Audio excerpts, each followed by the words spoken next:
Hello दोस्तों, आज हम एक नया टॉपिक पढ़ने जा रहे हैं चैप्टर 1 का मैथ के, जिसमें हमें थ्योरम 1.4 निकालनी है। जो इसमें ये प्रूफ करना है √2 is A irrational number. Rational और इरेशनल के मैंने तुम्हें पहले ही बता दिया था कि रैशनल नंबर क्या होते हैं, जो P/Q की फॉर्म में होते हैं, और इरेशनल नंबर P/Q की फॉर्म में नहीं होते।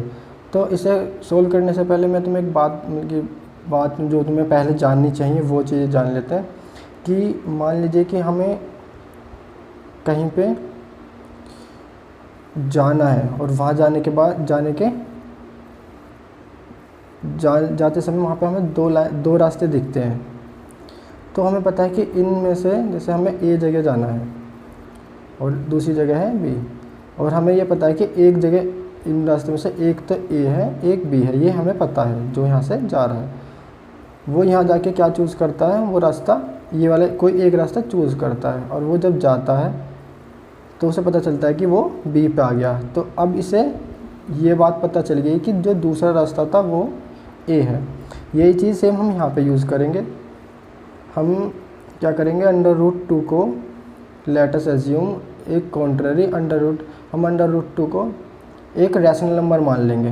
√2 को एक रैशनल नंबर मान लेंगे, यानी कि √2 जो है वो P/Q की फॉर्म में लिखा जाता है, क्योंकि ये एक रैशनल नंबर हो गया। और अगर ये P/Q की फॉर्म में लिखा जाता है तो हम क्या करेंगे कि कोई दो इंटीजर होंगे, जैसे √2 को हमने A/B ले लिया, तो ये दो इंटीजर है ए और बी, क्या है वो है कोप्राइम। अब आप ये और देख लो कि कोप्राइम क्या होते हैं। कोप्राइम वो होते हैं जैसे ए और बी।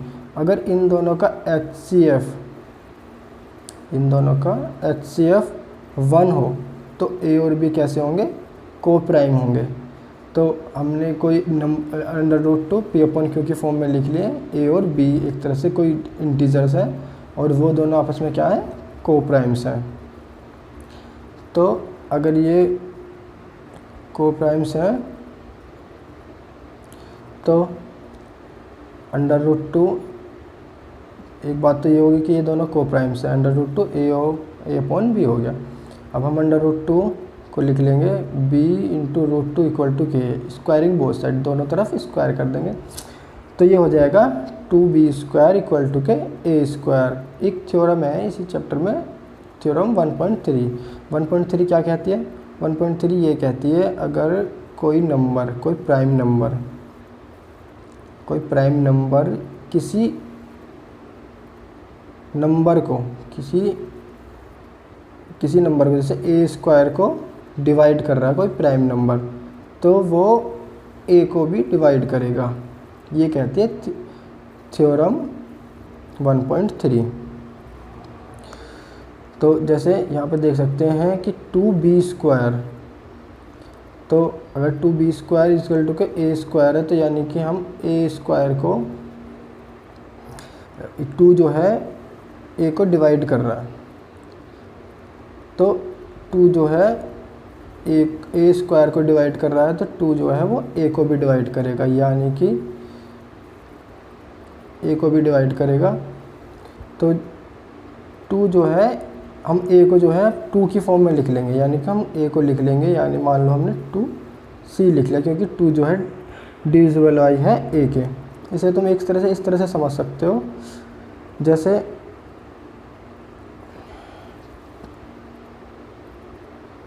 2 जो है 16 को डिवाइड करता है, यानी 16 मतलब 4 का स्क्वायर। तो 2 जो है वो किसको भी डिवाइड करेगा, 4 को भी डिवाइड करेगा, और 2 एक जो है वो क्या हुआ, प्राइम नंबर हुआ। ठीक है ना। तो थ्योरम 1.3 से हम a को क्या लिख लेंगे, 2c लिख लेंगे। अब जो है इस a की वैल्यू इस वाली इक्वेशन में पुट कर दो। मान लो ये इक्वेशन 1 है, तो इसमें पुट कर दी a की वैल्यू। तो 2b² a² की जगह क्या लिखना है हमें, 2c² हो गया। और जो है b², अब इसे सोल्व करेंगे हम फर्दर, तो 2b² क्या हो जाएगा, सी स्क्वायर और 2 से 4 कटेगा तो 2 बचेगा, ये बचेगा बी स्क्वायर इजिकल टू के 2 स्क्वायर। तो बी स्क्वायर, अब बी 2 जो है वो बी स्क्वायर का भी मल्टीपल है। किसका मल्टीपल है? 2 जो है वो बी स्क्वायर का भी मल्टीपल है। बी स्क्वायर को डिवाइड कर रहा है 2 एक प्राइम नंबर है, तो 2 किससे भी डिवाइड करेगा? बी को भी डिवाइड करेगा। तो हम बी को क्या डिवाइड करेगा? 2। ये किस तरह से हमने बताया? थ्योरम 1.3 से।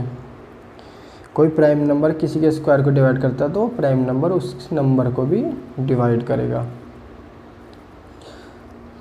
बट हमने पहले क्या अज्यूम किया था कि √2 जो है, अब यहाँ पे आ जाओ कि 2 जो है वो b को भी डिवाइड कर रहा है, 2 जो है वो a को भी डिवाइड कर रहा है। पर हमने यहाँ क्या बताया था, यहाँ पे a और b क्या है? वो दोनों को-प्राइम्स नंबर हैं।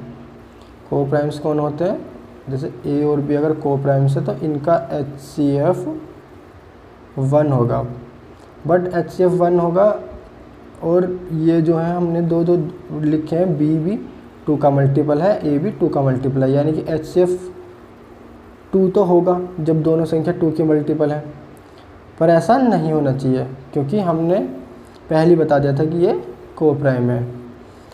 तो अब ऐसी सिचुएशन क्यों आई? क्योंकि ये तो को-प्राइम्स है, इनका HCF 1 होना चाहिए। यहाँ पे HCF बता रहे हो कि आप कि ये तो HCF इनका 2 है। तो ये दुविधा क्यों उत्पन्न हुई? ये दुविधा इसलिए हुई क्योंकि a और b जो हमने कॉन्ट्राडिक्शन किया था, यानी कि √2 को जो हमने रैशनल नंबर माना था, वो रैशनल नंबर हमने गलत एज्यूम किया था। यानी कि जो मैं शुरू में बताया था कि 2 रास्ते हैं, हमने जो रास्ता चुना था शुरू में रैशनल नंबर का, वो रास्ता हमने गलत चुना था। इसलिए कह रहे हैं कि देयरफॉर a और b have at least 2 common factor. 2 तो होगा ही, but contradict fact, but fact क्या है? फैक्ट ये है कि ये a और b जो हैं उनका कोई कॉमन फैक्टर नहीं होना चाहिए एक के अलावा, यानी कि वो दोनों क्या हैं? को-प्राइम्स हैं। अब ये कॉन्ट्राडिक्शन क्यों उठी? क्योंकि हमारा एजप्शन गलत था, यानी कि जो हमने माना था कि √2 जो है वो एक रैशनल नंबर है, वो हमने गलत माना था।